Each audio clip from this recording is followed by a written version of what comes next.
In today's courtroom session, a returning defendant faces the same judge once again, but this time the focus shifts to whether anything has really changed since the last hearing.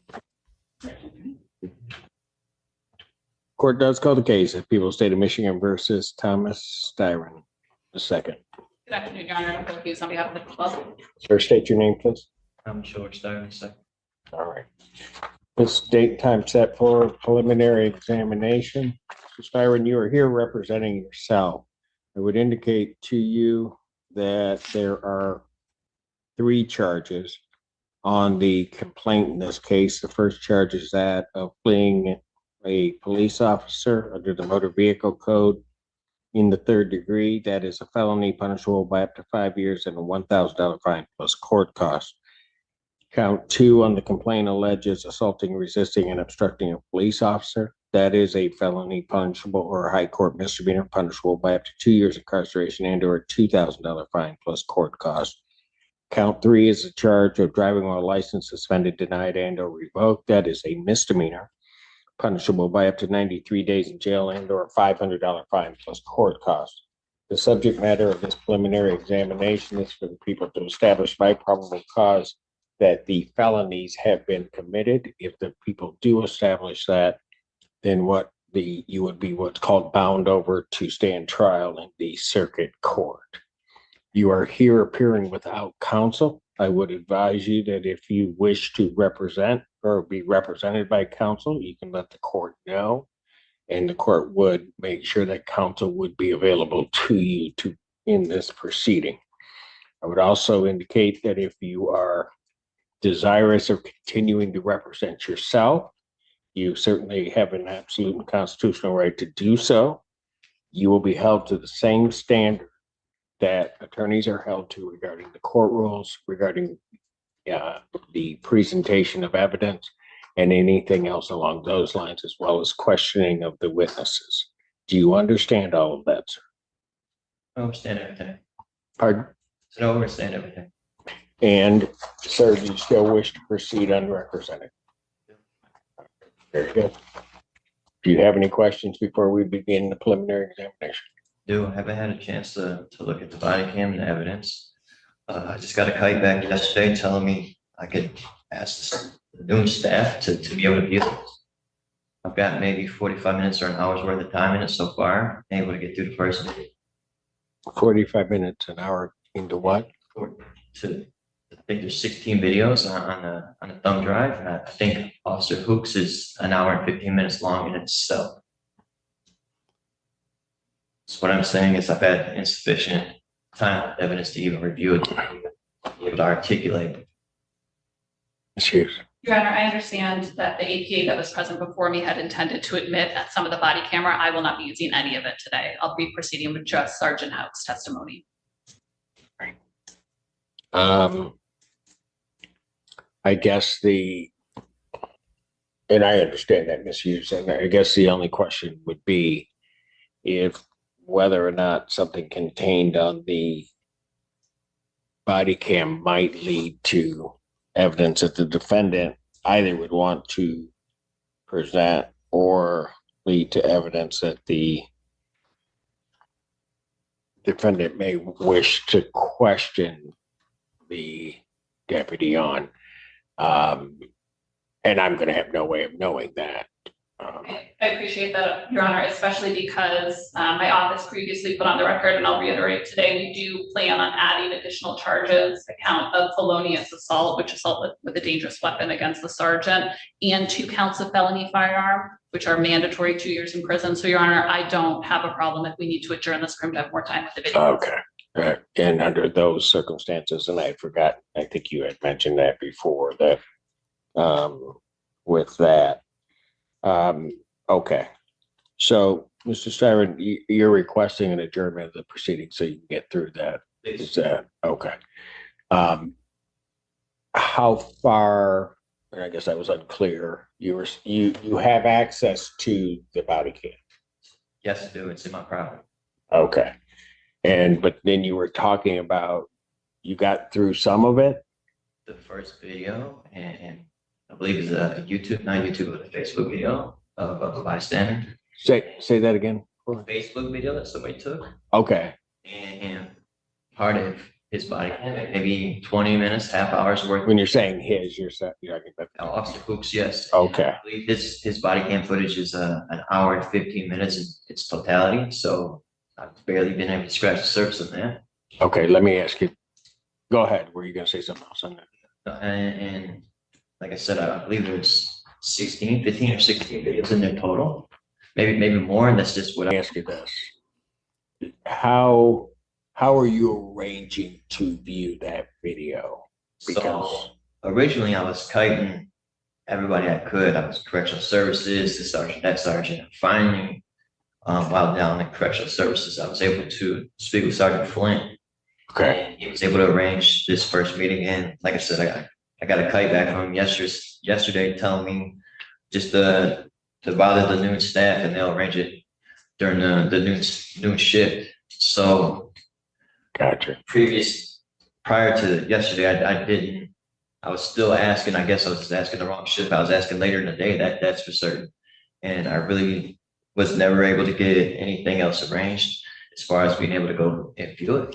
Okay, so you were trying to do it one way, that wasn't happening. You finally got to Flint, and he indicated to you that it's the noon staff you're supposed to bother to Yeah. try to. Okay. So how I can go about getting this? All right. Okay. So we'll need to then adjourn that.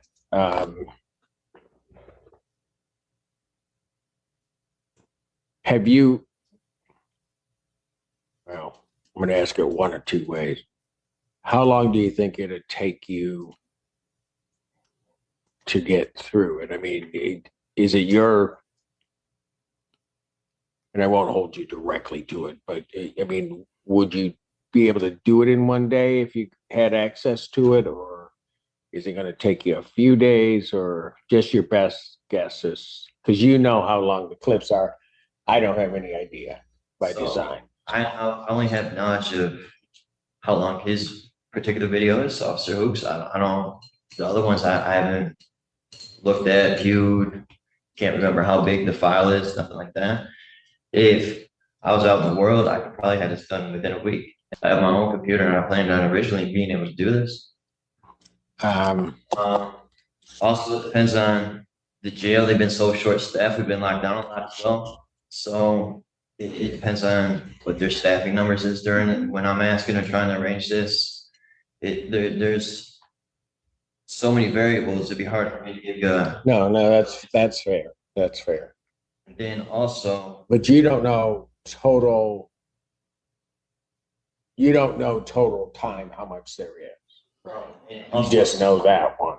Since May, I've been fighting an illness that just recently the jails addressed. So yeah, there's so many things going on. I've been since May. I've been having stomach issues, bowel issues, and on Friday or Saturday I was urinating blood. Finally, I was able to get some the medical staff to do something with that as far as me urinating a cup and give me some type of antibiotics, but all they can tell me is I have an infection. They just don't know specifically what type of infection.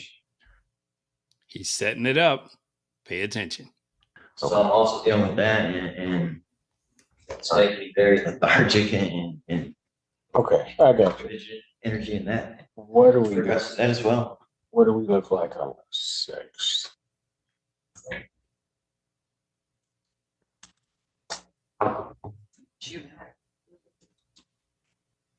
Well, we've got stuff. It's a day like today. I got stuff in the morning, but We also then have an expungement back in. But on the 6th, so far it's 2 pieces in the morning. 2, and then I got that at 1. But if I set this at 1, the expungement should set this at 2. And as of right now, there's no expungements actually scheduled. Got it. Okay.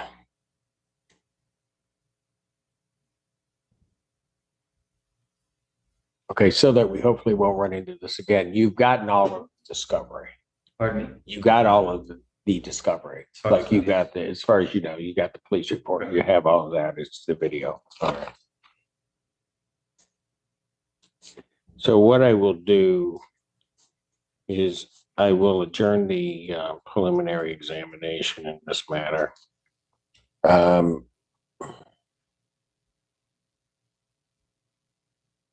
would go to the 30th, but I think I'll go to August 6th.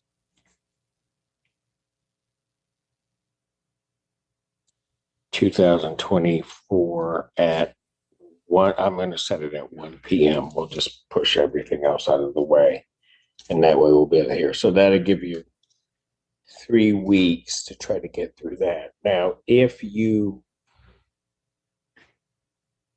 there are issues like what you're talking about, short staff, whatever, and you haven't been able to get through everything, talk to one of the deputies so that they can get in contact with my office, so that if we have to push it out another week, we can just get that done without you coming up here telling me you're not ready. Fair enough. Okay.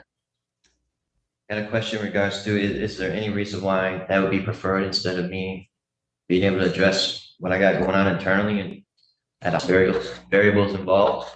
Your Honor, I'm not available before then anyway, so I'm very happy to come back in 3 weeks once he's had the opportunity to review it in the jail. And yes, as Your Honor is well aware, if this gentleman's ailments were to the level that he needed to be hospitalized, the hospitalize him. Additionally, the jail would notify their chain of command if there were any needs that exceed the jail's current ability to assist him. I've received no communication from the jail to that effect, which tells me it's not happening, meaning that the jail is the appropriate place for him. Also, Your Honor, I will, as the court knows, the defendant is in custody without bond for the defendant's demeanor in this courtroom. At the time that my office charged this case, we requested a $50,000 cash surety bond. This is a person who, while possessing a firearm, threatened to cook the sergeant, which is one of the reasons that I'm planning to amend the information I had against him. Additionally, Your Honor, this case originally came in as a domestic violence call, and Sergeant Haupt took the opportunity to try to protect the community by proceeding after this defendant in a manner to not only protect one individual woman, but to protect our community. And it resulted in this person possessing. When I said cook, I made it very clear. I said it meant legally in the courts, which he iterated on his body cam. So according to the body cam video, he is fully aware that I meant legally through the court process. And also, I believe in the police report, you sit there for a welfare check with a possible wrong domestic, which led me being pulled over, me being a single person in my van, not 2 people, which would be involved in domestic, I imagine. And then once pulled over, pretty sure he knew I wasn't who he was looking for, just based on my appearance description, based on who was looking up in his talent or the legal system, or whatever it is they use in the police cruiser. Make sure to iterate that I plan to use the legal system to address any transgressions or trespasses I felt was made against me. And sorry, Go ahead. Also, I was the one who stayed on top of these charges. I'm the one who called the court every day, stayed on top of this case, and I'm the one who arranged the court date with Ms. Fink. I was the one who called the courts week after week, and they didn't have my case in, and finally they did. I was very proactive in trying to get this addressed through the court system. Just running or trying to avoid it at all. And I think my actions were sued such.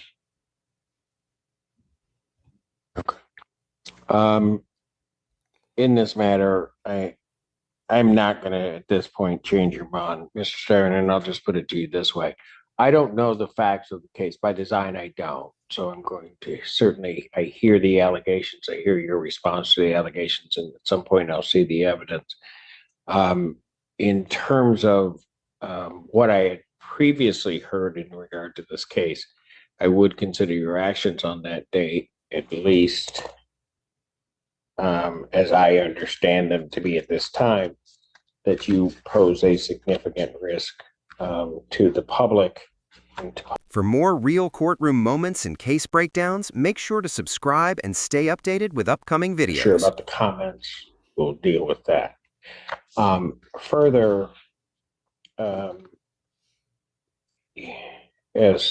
the prosecutor indicated, your demeanor in the courtroom prior to today leads the court to question whether or not releasing you, I could trust you to do what I ask you to do.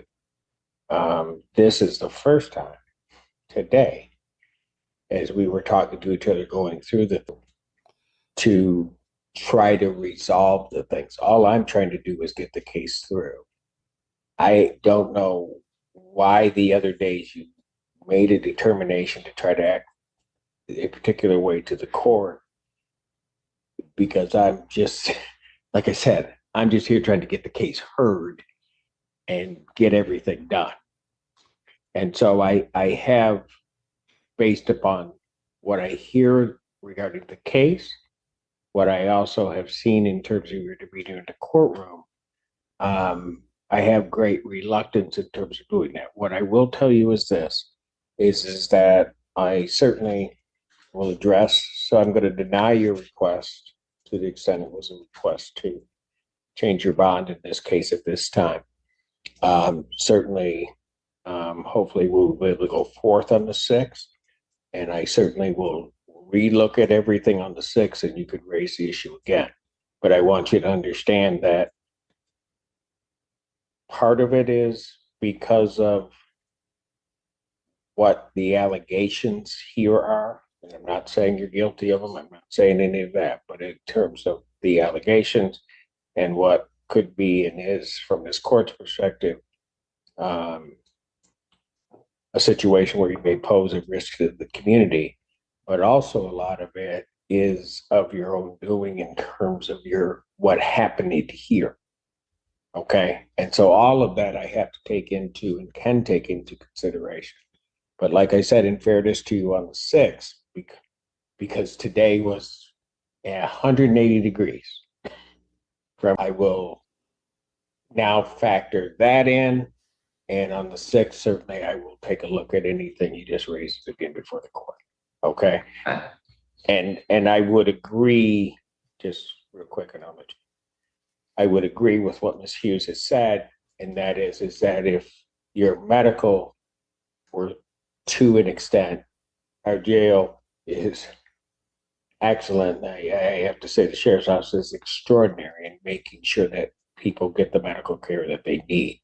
But certainly you would have to apprise them of that, and I think maybe you have, and they will make sure that you're taken care of. I just don't have a doubt in my mind and have never had an issue with an inmate getting the care that they need. So, all right. Two things. 4 times we've been adjourned because I asked to represent myself. I don't believe my demeanor played any roles in that. I thought it was because there was some misunderstanding as far as the medical thing. I reported this in May. It took until I got a flood in July before anything was ever followed up on or done. Okay. I suggest that you send another request regarding the medical issue. And Mr. Styron, I would also suggest to you, it never is an issue. I've had 2 others come through representing themselves. That is never an issue with me, because you have a right to do that. Yeah, and I'm just going to let you know, that is not the reason. You need to go back and you need to look at what you were doing in this courtroom toward this court. Reasons I don't even, Mr. Styron, understand. So I'm not here to debate that with you. I'm just telling you that's where it was. I wasn't implying that, Your Honor. What I was saying was, maybe I was misunderstood. That when we went to proceed with the court proceedings, there was some misunderstanding in regards to the public defender's office representing me versus me representing myself. Since there was that misunderstanding, it was adjourned, I believe, 4 times over those matters. It wasn't because I was acted out, or I believe I came and went so fast. It wasn't even opportunities. No, there were a couple of adjournments because of that. Okay. But that was because you needed, there was assistance you needed in regard to what we were dealing with at a particular given moment. And so that's where the PD was standing in. But no, it was your behavior on the date that I revoked your bond And then the other dates, we're trying to make sure of that. And I was, just to be honest with you, Mr. Tyron, I wanted to make sure that you truly wanted to represent yourself and that your rights were protected with having the PD here. And until I was clear on that, I wasn't going to let things proceed because, well, I'll just put it to you bluntly, you got a hot head sometimes. And I wanted to make sure you weren't making that decision just because and not fully understanding what this was, because these are serious charges and there potentially more that are coming. That's my whole thing on that. Okay. I appreciate it. All right. One last question, if we're about to be done. In order to get a hold of your office, I can use the channel of the jail, not the mail system, because I don't have envelopes to pass information or anything that the jail is my channel that I go through to contact you and inform you of certain things, be it whether it's documents or I'm not, well, or in regards to me needing more time. I think you would have to send some type of communication, written communication to my office. I don't think there's a direct line, and I'm not even sure how that works because I usually don't have inmates contacting my chambers directly. Sometimes they will mail things, which seems to me to not be it. Do you? Oh, there he is. So he'll figure that out. He'll let you know how to get a communication up to my office. Right. Okay. Yeah. And not whether or not I can do anything about it, I don't know. So when that happens, so that you understand this, Darren, whatever you send to me that I'm going to review needs to also go to the other side. But what I will do to try to make things easier, if this is okay with the people, is that once it comes to me, I will make sure that whatever you're sending to me, they're going to get a copy. That works, thank you. All right. Envelopes are $1 and I have no money in my account, so it'd be very burdensome to try and buy envelopes to send to everybody. They're $1? $500 in fact. That. Okay. So Why? No, I'm just saying, if I can sell them for $1, I'll just take the whole box down. Anyway, okay. So we sorted that out. Make sure to get with them. They'll make sure it gets up to us. perfect. Thank you. Okay, Yeah. Mr. Syra, I appreciate you behaving yourself this way.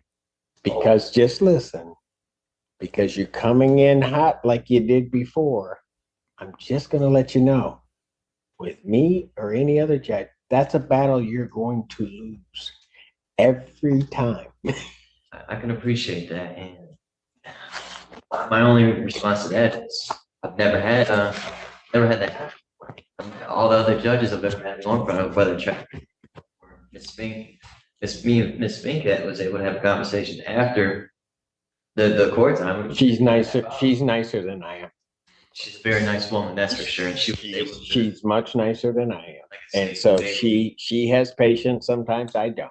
fair enough. So you got to take it as it is. All right. Well, have a good Thank day. you. You do the same. Thank you.